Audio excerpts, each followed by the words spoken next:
Hey, Cardinals fans, welcome back to the Redbird Rundown. I'm Andy here with Matt, Jonathan, and Scott.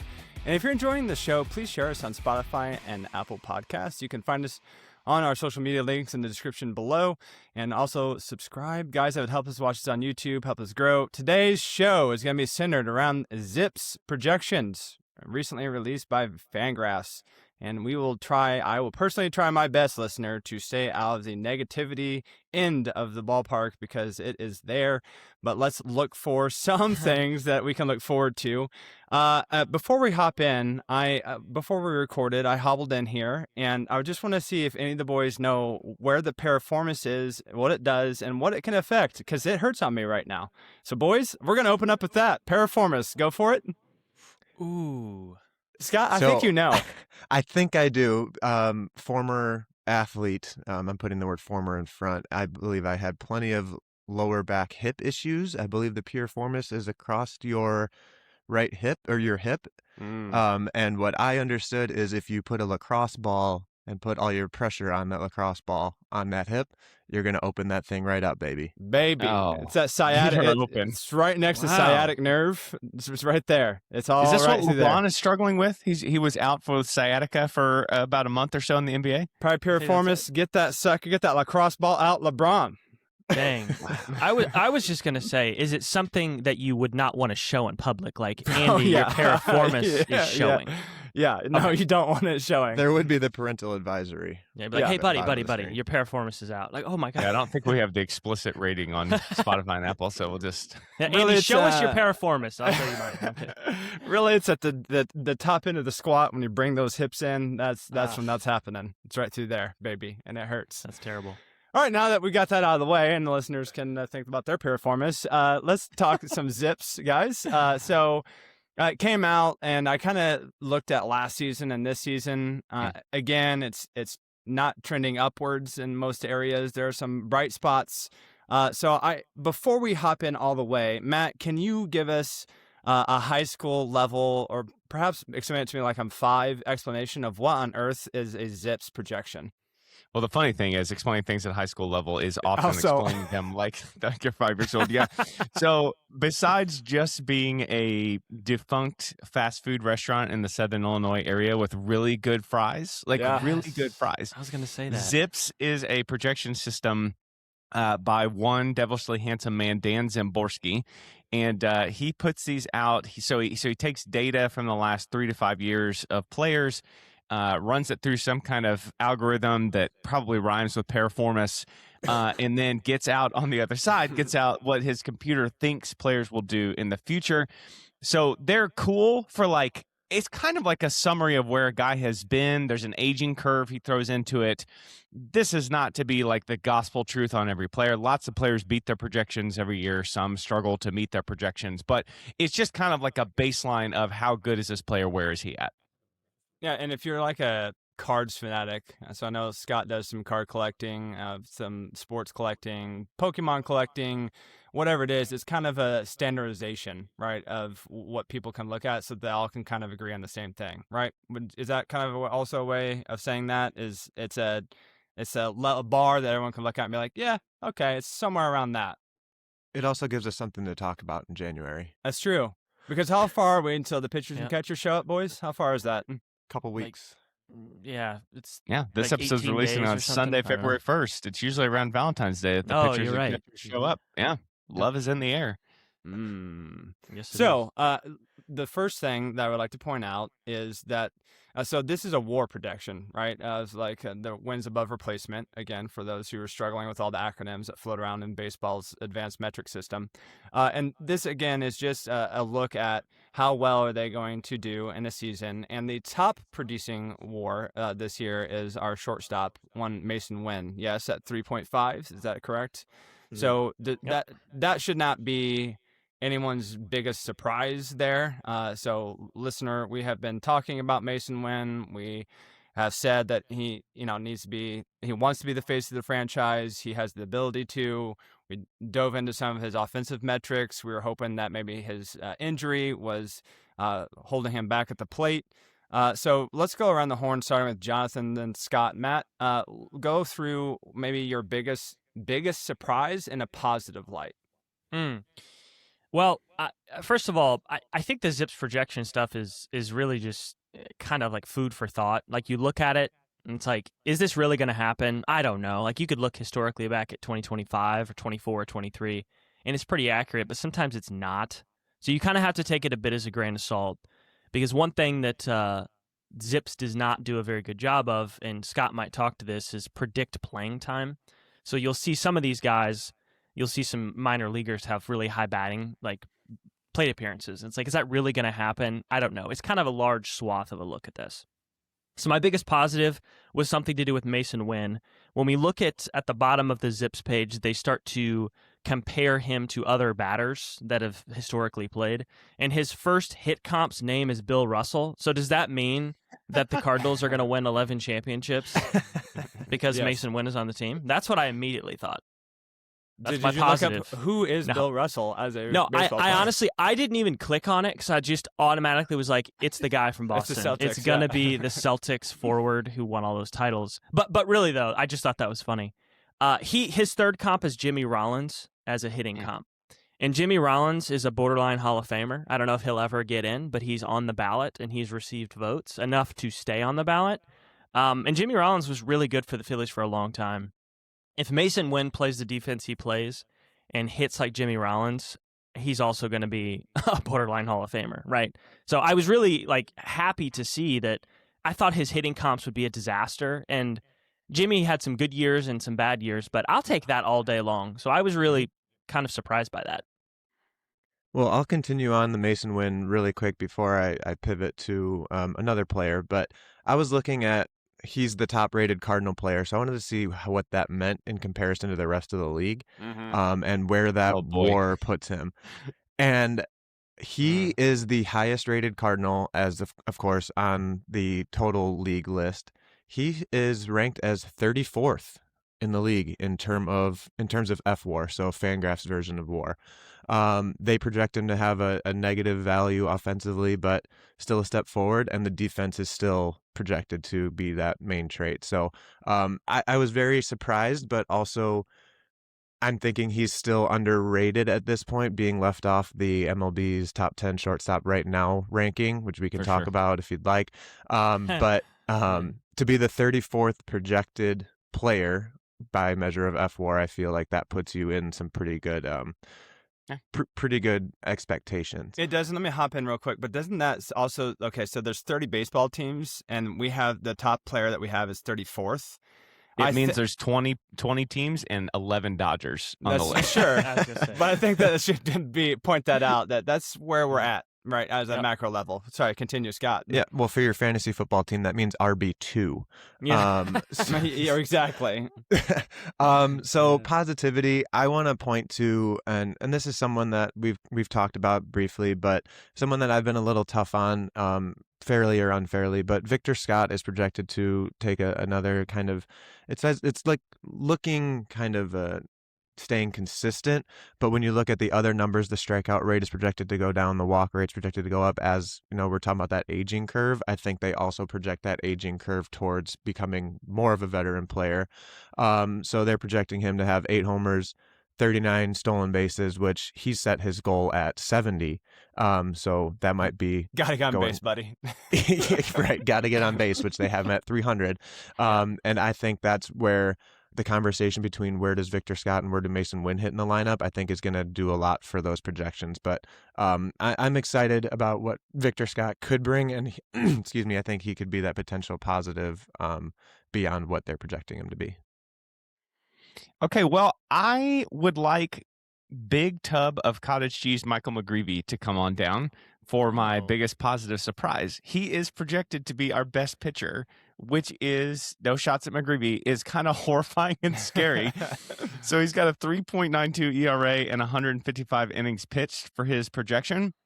And I got to tell you, I actually do like cottage cheese. We just bought a Ninja Creamy ice cream maker. I'm sticking it in the ice cream. It's actually pretty good.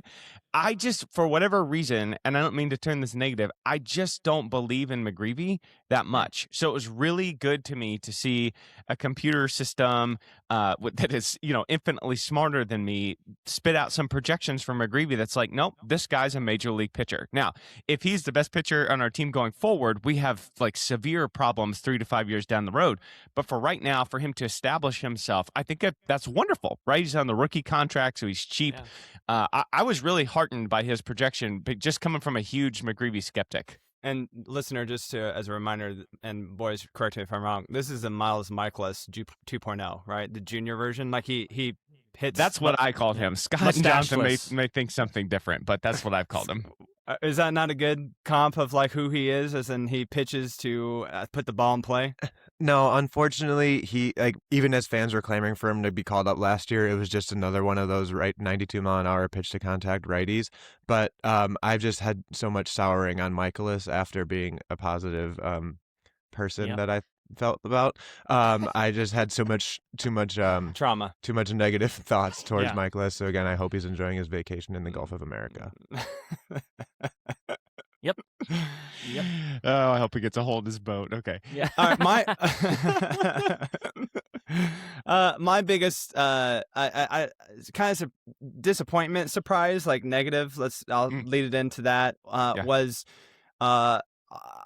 once again, I told Scott if he saw Heim again to remind him about those positional power hitters, because ZiPS is not high on what Heim got for the trade. If you look at that, like pitchers, like the starting pitchers, it's not like, and I guess I shouldn't be too surprised. I don't want to put too much expectation on Heim on what he traded away. But I mean, some of those things that I'm looking at is just like, oh, really? Like the back half of a rotation is like underneath 1 WAR and really, really close to just league average replacement players. That kind of felt deflating a bit. So I don't know what you guys have, but that's where mine was. Jonathan? No, that's an interesting one. And I just, the only thing I'd say to you, Andy, on that is look at the minor league stuff we got, because let's hope that produces some real WAR. I mean, not that Richie Fitz and Dobbins aren't going to produce, but I think you're right. They're probably closer to just being replacement guys, maybe slightly better. I thought Szymborski nailed the starters column. When I looked at that, I just shook my head and I was like, yep, that looks exactly right. And Matt, comparing McGreevy to cottage cheese, I was holding on because I like cottage cheese, but I liked it. You landed that, so I like that. My negative, I only had one negative. I looked at the relievers, and reliever WAR is really weird, finicky. So weird. It doesn't make sense. You'd think like, oh, wow, Helsley and all these guys that we've had, it's going to be a super high number. They just don't collect WAR like the other guys. But I look at that group, and I look at 1.9, and I think it should be more than that. They're better than this. I really actually think the bullpen's pretty good. If you look at, you have the Frisbee slinger, O'Brien, right? You have JoJo, Swanson, and let's say Stanek and Fernandez rebound. We're hoping that they do. That's 5 really solid guys. 5 of them. That's over half your bullpen of really good guys. And it's a 1.9 WAR. Now, I think a lot of it is what's being drugged down at the bottom. There's a lot of rando, no name. We're not sure what we're going to get here. But if you compare our bullpen to something like the Padres, they have a really good bullpen. I just looked at them as an example. Their bullpen's pulling 3.5 WAR. That's just about 2 times what we had. Now, Mason Miller, the guy who throws like 130, that helps, right? But I don't know. I kind of was surprised that we wouldn't have a better projection from our bullpen, because I think that this year that will be another sneaky positive thing for us is our bullpen. I want to bring back to what Andy was talking about with what we traded. I just looked at the guys that we traded and looked at their ZiPS projections. Starting with Nolan Arenado, we're talking about that bounce back. He's projected as 79 WRC plus with 16 homers. Bounce back for Arenado, but not relevant to anything that the Cardinals would need this year. Wilson Contreras looks like another Willie type year with a 119 WRC plus and 22 homers. Again, what you'd expect, and that's when you talked about the power, that's exactly what the Cardinals were missing, which is why I still miss him. And then Sonny Gray, 11-8 with a 3.74 ERA. So once again, fine, but where the Cardinals are right now, none of those three guys kind of fit into, well, two of the three guys don't really fit into what they are looking for. I'll talk about the bullpen later because I have some fun thoughts about that as well. But my negative kind of is just I guess this is what I expected, but Brendan Donovan's projection, I think that is going to show that this is who he is.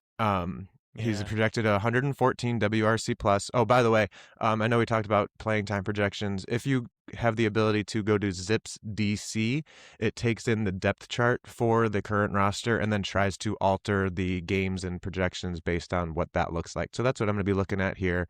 They project Donovan to play 134 games, 273 batting average. Okay, Mr. Consistent, but 12 homers, 59 RBIs. Cardinals are lacking power. I love Donnie. 10 years ago, lifetime Cardinal, sign him for however much he wants. For right now, this is showing that maybe as Cardinals fans, we are overvaluing him. How much value do we put in the clubhouse, camaraderie portion of it? Which again, if they don't trade Donovan, that's fine. But when we're talking about the two top 100 prospects, or give me this guy that's major league ready, a 273, 12 homer, 59 RBIs, isn't that build around guy. That's the guy that finishes a competitive team's roster. That's a great point. Yeah, so my negative, it's funny that you guys were going in positive on Mason Winn, and I also love Mason Winn. I was a little dejected by his offensive, production as far as his projections went. The 92 OPS plus, I just was hoping for more. Now, what I said earlier about the projection systems being kind of a summation of where he's been, that is kind of where he has been.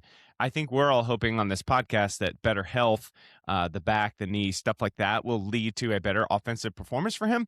I mean, 3.5 WAR is really cool, and the elite defense is amazing. I'm just hoping to see the growth at the plate. So I was a little bit deflated by Winn's offensive projections. Yeah, that's fair. I mean, I would agree. Yeah. Hopefully, it's a swing and a miss from ZiPS. This could be Copium from Cardinals fans here. Yeah. But gentlemen, did you know that there is a town in New Mexico called Truth or Consequences? I can't wait to see where this is going. Wow. Okay. I did not know this. I was reviewing some spelling words with one of the students at school, and I was just staring at the big map of the United States as she was spelling to me. And I just landed in New Mexico, and there's a town called Truth or Consequences, and I had to look it up, and it's there. And I think that I have some of them missing residents that live in my school because they don't tell the truth, and there are consequences. So but the trust and skepticism is the next segment that we have, and so we're going to basically talk about whether there's truth or is there consequences. What are we going to do to the creator of ZiPS, I guess, is we're going to ship him off to New Mexico. Full circle. So let's go reverse. Let's go with Matt first on this. Is there something that you saw in this projection that you're like, I don't know if you got that right? Or perhaps the flip side, what was like, I think you got that spot on? I have one of both. Do you want my truth or my skepticism first? Truth or consequences, baby. Go for it. Okay, truth. I'm going to echo Scott. Donnie's projection, 273, 349, 402, 113 OPS plus. This is what he is. Above average defense. You can plug him in basically everywhere. He can probably pitch the eighth inning for you too, right, as far as that goes. So, Scott, I think it's so interesting. And I did see an article recently on Redbird Rants, shouts to Thomas Govain, about whether Heim needs to come off of his astronomical asking price for Donnie. In that he is I also love Donnie. I love the locks. I love the helmet flying off. I love the whole shtick. But he's just like a very good complementary piece. Yeah. And maybe Heim really needs to cash in right here because it looks like to me he's just going to keep being the same player, that kind of fringy all-star at sort of a weak position in the MLB, and maybe we do just need to cash in and get off of it. All right, I'll stick with truth then as well. I'm going to roll off of last week's episode and go with our boy Burley Biscuits, projected at a 274, 21 homers, 78 RBIs. I think that is exactly kind of what we all put into that expectations as well. Seeing the 21 homers is a good thing. Team leader of 78 RBIs. I mean, I don't know what that says more about the team, but Burleson being that guy. We talked about where he's going to hit in the lineup. That's going to kind of depend on where, again, that Winn and Victor Scott, I think. But the kind of other part about Burleson is they have him as a negative 11 defensive value. I think that could be something that he could go up, concentrating on first base for the entire season. Andy, you're cackling at the defense. What's going on over there? Can you imagine? Like, do you think that the players look at that? You know what I mean? Yeah. Can you imagine what he's like? What the heck, dude? You did me dirty. -11. Come on, Right. Szymborski. Yeah, right. Yes. Golly. Okay, I'll go with trust too. And I know we mentioned OPS plus. We don't talk about that very often around here. That is a little bit of a different metric than WRC plus, which we talk about all the time. OPS plus is just on base plus slugging.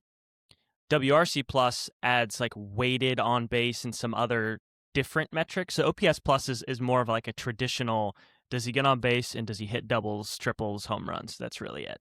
So that's what Matt was referencing with Winn. And that's what I'm going to talk about. And the thing that I trust is our top 3 projected hitters based on that OPS plus being Ivan, Burley, and Donnie, with Newt kind of sniffing at his heels.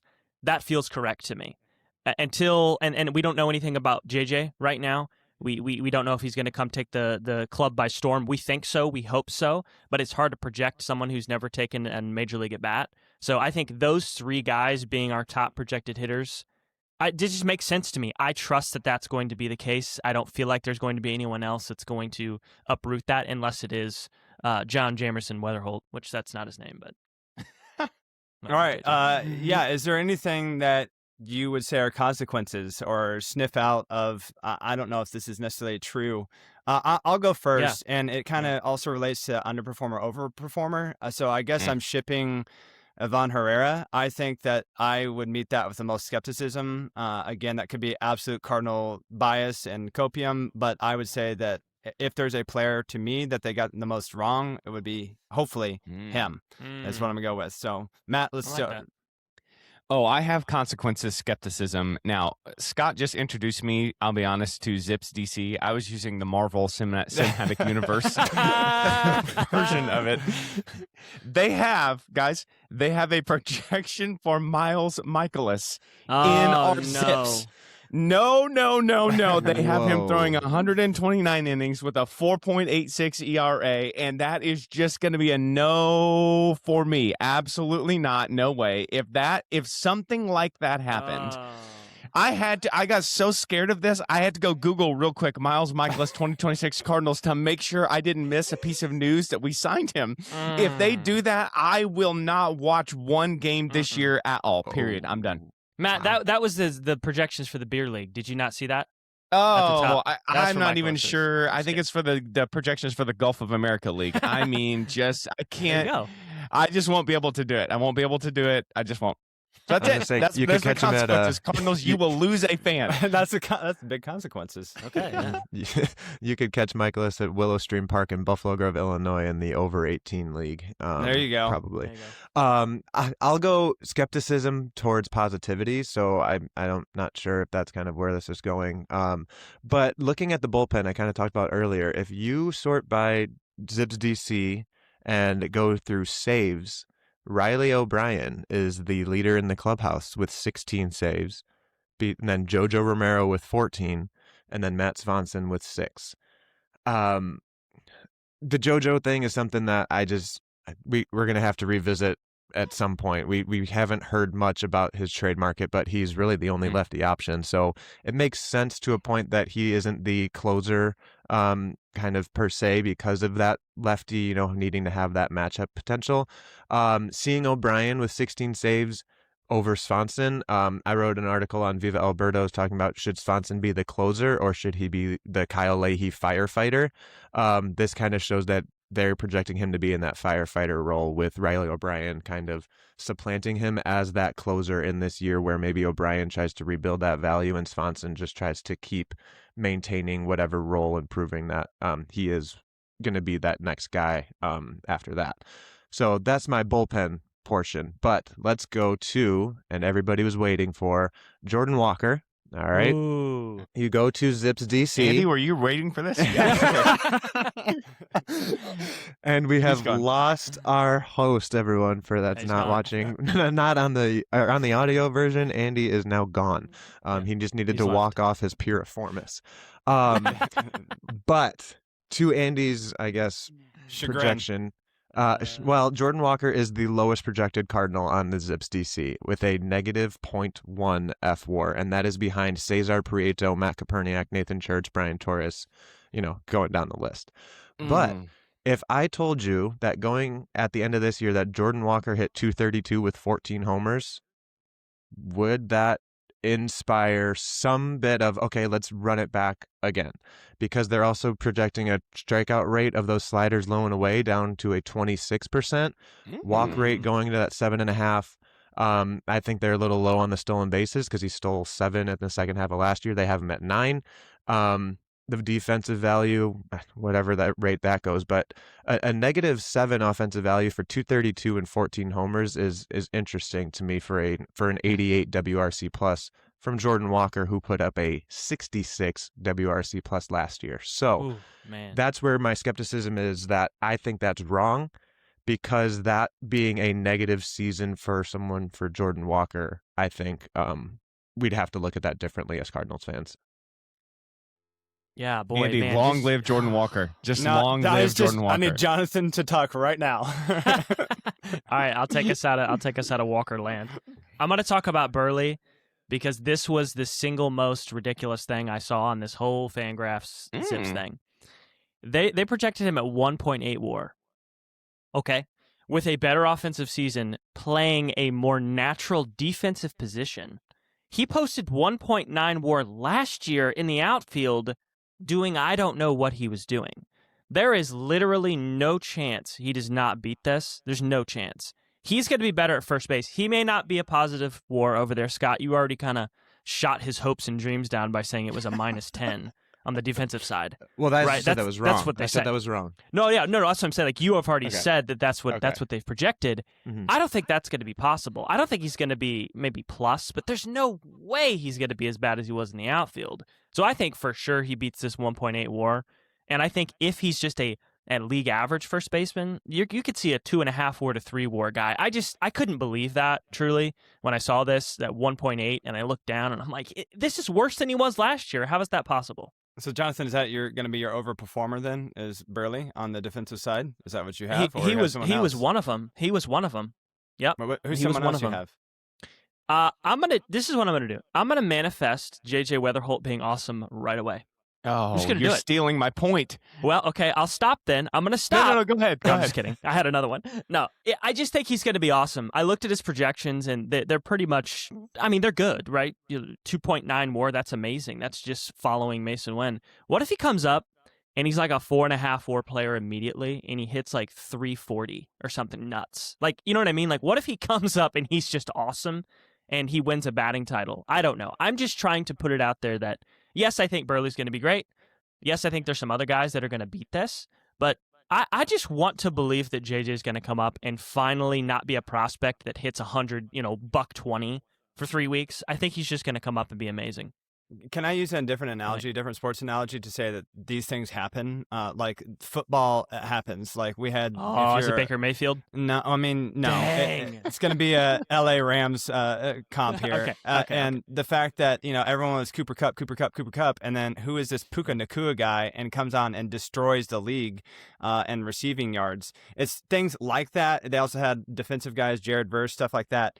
It's just people come out of left field is what I'm getting at too, and I want to hop onto that train, Jonathan. People come out of nowhere, and the Cardinals need someone who can come out of nowhere and just be like, oh my gosh, thank you. Yes, this is a rookie that is absolutely crushing it. If JJ turns into Puka Nacua, we're good. But that's what I'm saying. Like, he wasn't slated to be like. Also, I read this Reddit forum that went back and looked at the top 5 projected prospects from 5 years ago and where they are today, and it's just like, the number one guy is the guy that got arrested for touching little kids down. What's the guy, the shortstop from Wander Franco? That's the one. That was the number one overall prospect. For reference. The other four are people I don't have a clue who they are. That doesn't. I mean, that's a casual fan. You guys might have a clue, but it's not. Right. You know what I mean? Like, things like this are busts sometimes, and also people who they're like, oh yeah, it's a 5th rounder, come through, and it's like, oh, that's Tom Brady actually. So I just want to believe, Jonathan. That's my point. I want to believe, baby. I want to believe in the whole. He's JJ. on with me. Well, let's load up the Weatherholt train because he's my overperformer too. They have him at 100 OPS plus. Jonathan explained OPS super well. The plus part just normalizes it to everything. So they think he's going to have exactly a league average OPS. That's pretty typical when you see first-year players, those types and styles of projections. I just think that Weatherholt is going to beat that. I really have no doubt about that. I am going to be so depressed, almost as depressed as if the Cardinals re-sign Miles Michaelis. If Weatherholt comes up and just can't find his footing, just can't get it going, because I think the floor is so, I don't know exactly how high the ceiling is, but I think the floor is so high with him, with his on-base skills.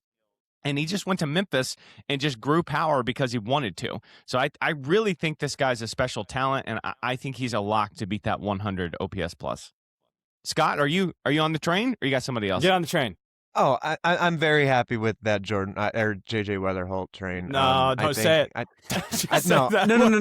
I just don't have much to add. I wanted to kind of put this in. They only have him projected at 86 games. I think we see more than that. Yes. So my overperformer is going to be the team, but I'm not talking about win. I'm not talking about wins, which I think they're at 77. He's at moral victories, boys. He's at moral victories. No, I am talking about base running and stolen bases. Right now, like I said, they have Victor Scott at 39. I think he's going to surpass that and more, especially when you talk about him having 94 stolen bases in the minors. He had 34 last year already. Mason Winn's projected at 13. We've talked about the back, the knee. Why not 20? Herrera's at 10. I think that could be kind of accurate, especially if he catches a little bit more. But then you got Weatherholt at 9, again at 86 games. Gonna bump that up to maybe 10, 12, 15. Jordan Walker at 9, then double digits. But then our boy Burley Biscuits, I think Matt got Jonathan, you got the base running run value. They have him at 6 swipes. That's what I'm talking about. And he's hit 9 before. So I think we have the potential to see potentially 6 Cardinals hit double-digit stolen bases. And that's something that they're going to need to do to be that exciting, fun team that we've been clamoring for. Burley, get those biscuits in gear. Yeah, slay them. It's like, who was it? The on base, Jordan Walker. That's what it was. It's like the meme that's been going around right now in basketball, where like one of the players asked for a trade, and the GM literally said, "There's got to be a market." Yeah. You gotta get on base, buddy. Yeah.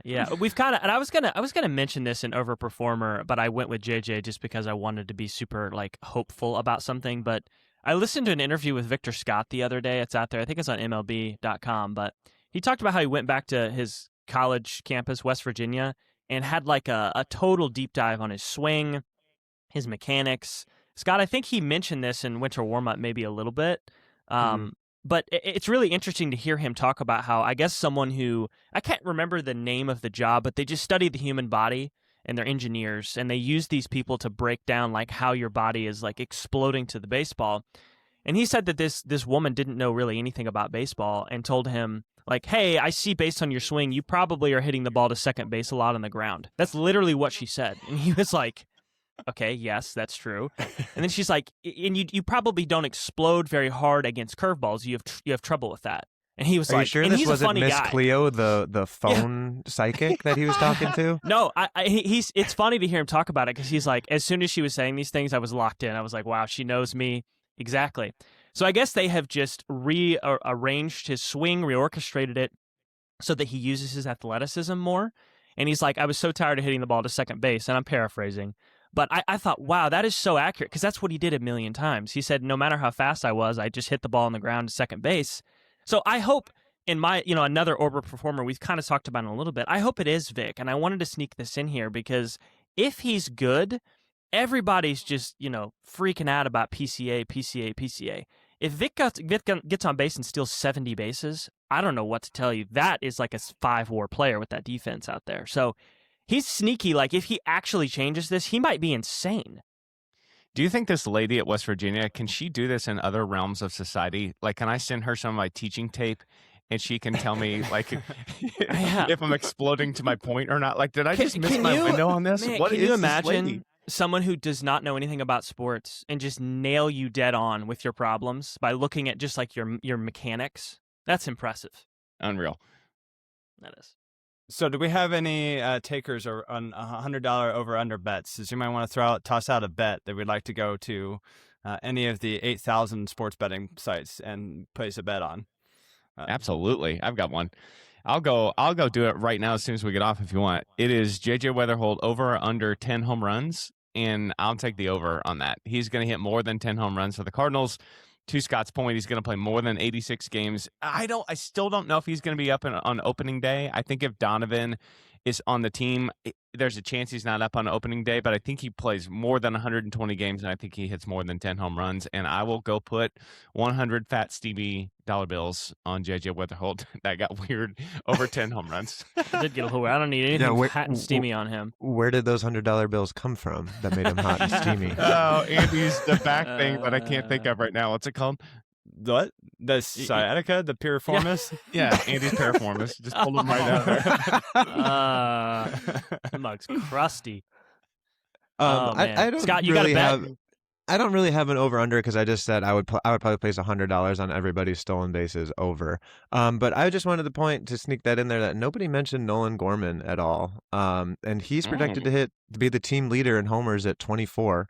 And that means he's playing in 122 games. That means they're finding somewhere, whether that's DH or something. And a 24 homer season from Nolan Gorman, I think, is a positive that we would look for. As far as over and under, I want to see the team get 100 stolen bases. My actual over under involved Nolan Gorman, and this is my over under bet. Sorry, let's hear it. Okay, You're going under. Well, it involves Nolan Gorman. Okay, take the $100 bet that Nolan Gorman strikes out more than Jordan Walker this season. All right. Oh, wow! Is anybody got to take that bet? That's a fun one. That is a fun one. Come back to me come back to me next week, and we can talk about that. Like, we could do a Jordan Walker versus Nolan Gorman comparison over under. Who's worse? Ooh. Wow! Hey, come on! No, I'm just kidding. I'm kidding. I'm sorry. We are fans. You're right. You're right. I won't tell you who my underperformer was that I had. Gorman. Sorry. I don't know what I'd take, Andy, on that. I don't know what I'd take. Because I just can't get the image of Walker flailing at things. Because Gorman did fix his high fastball strikeout issue. He kind of did. So I've seen him fix it. I've never seen Walker fix anything. So I'm going to go with Gorman being better right there. Do you have a $100 bet, Jonathan? I do. I kind of said it earlier. I think I'd put 100 whatever you want on this. Burley's going to be better than 1.9 more. Okay. I just believe that. I don't know what to tell you. I cannot believe that they've just shunned my boy like this. He's not even my boy. I can't believe it. Like, he's got to be better on defense at first base. And I'm surprised they projected him so low. So I'm going to take 100 I don't knows, whatever you want, and I'm going to put it on Burley being better. All right, so let's finish out with as spicy take as you can muster, which is usually my forte, and I'll save mine for last. Shoot. Matt, we'll start with you. Give me a spicy takeaway that is bold and is going to put our mouths on fire. Oh, okay. Well, this is positive. It's good. We're going to have 3 All-Stars, 3 of them. They are going to be named JJ Weatherholt, Ivan Herrera, and Alec Burleson are all going to trample all over their projections. We're going to have 3 All-Stars for a not very good team, which means those guys are going to have to perform really, really well. So that is my spicy take, and just slide the sriracha on that and slide that down the gullet. Okay, can I ask real quick? Where is JJ playing? Where is he an All-Star? Doesn't matter. Second base, but doesn't matter. Well, I'm gonna run. I took this a little different direction. You said spicy take. Then you said your mouth's gonna be on fire, and my spicy take coming into this was lip balm is a scam. So I've never used it. You after? Okay, so here's the thing. I've never used it. Then I shaved my face, and then I get this, dryness in my skin, and now I had to put some chapstick on, and now every 45 minutes I have to put chapstick on after never using it before. So if I had to give a spicy take going back to the Cardinals, I'm going to put that Swanson, and Swanson's going to have 20 saves. Okay. I do love that you took one spicy take and just went straight for the heart of all chapstick people. They are the most upsetting people, I think, because they don't see the truth that's laying in front of them. Okay. Well, we can Scott, fight let me later. let me ask you real quick. I have said before on this podcast before we teamed up that I kind of think raw pound for pound Matt Swanson is the best pitcher on the team. Is that crazy to you? Like just stuff, results, all of it. Well, not just because I just found out that a family friend of mine worked with his dad for about 20 years since he grew up here, and I'm going to try to work on getting Matt Swanson in some way or capacity to have a conversation. But when you look at it, he was the closer in Springfield. He was the team leader and then the saves there. If he can establish more of that strikeout stuff, I think so. But if he does become that Kyle Leahy, he does have a little bit of starting experience to where maybe he could then become that project, maybe not next year because he could probably still stick in that reliever role, but maybe 2 years from now as that rotation continues their shift, we could hear him being the Kyle Leahy conversation, which could then end up to him being the most valuable Cardinal in the rotation. That'd be sweet. Yeah, you guys aren't going to believe what my takeaway is that Swanson takes over as the closer role before the All-Star break. Isn't it funny? I believe that. I think he's the best guy we have in the bullpen, and I love JoJo and I love Riley O'Brien, but every time Swanson came out, he was just absolutely disgusting. Every time. He didn't look like he was overmatched. He didn't walk a bunch of people. He just pounded the zone, and he made guys look silly. And whether he turns that into being a starter, which would be unbelievable, I think he's going to take over. I do. Because you can see where Riley maybe has some erratic behavior at times, where he just like whenever your pitches break 3 feet a direction, it's hard to place him in the strike zone.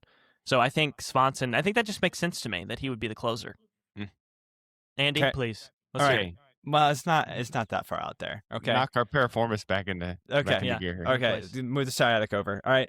So I am gonna take our ginger friend Dustin May.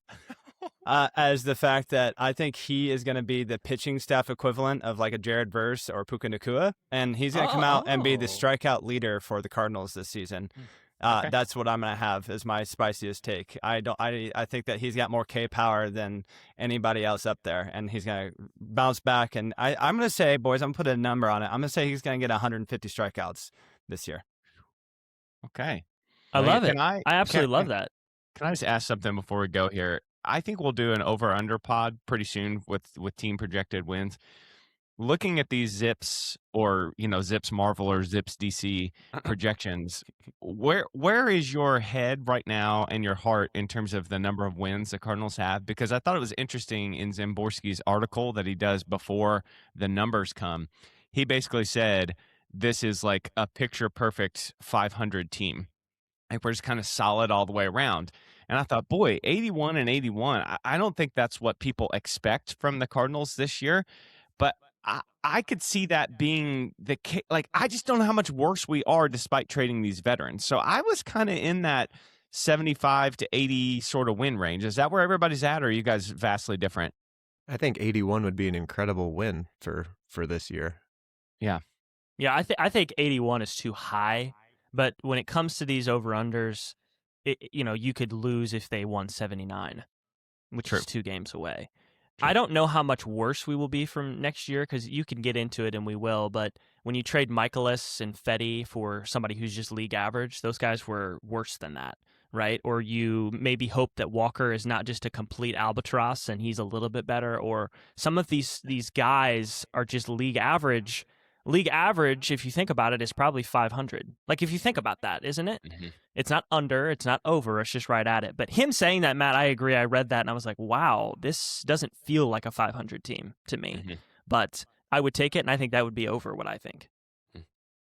Yeah, I'm going to go with 72 wins. That's where I'm at. Like, I don't think we're that good. I think that I'm going to live in truth, not consequences, a portion of New Mexico. All right. Well, thanks for tuning into the Redbird Rundown, guys, your go-to source for all things St. Louis Cardinals. Be sure to subscribe and review the show. It really helps us grow. Follow us on Twitter, Blue Sky, Facebook, TikTok, Instagram, YouTube, and for all those latest updates, keep those rally caps on, and let's go Cards. Paraformis. Thanos snap.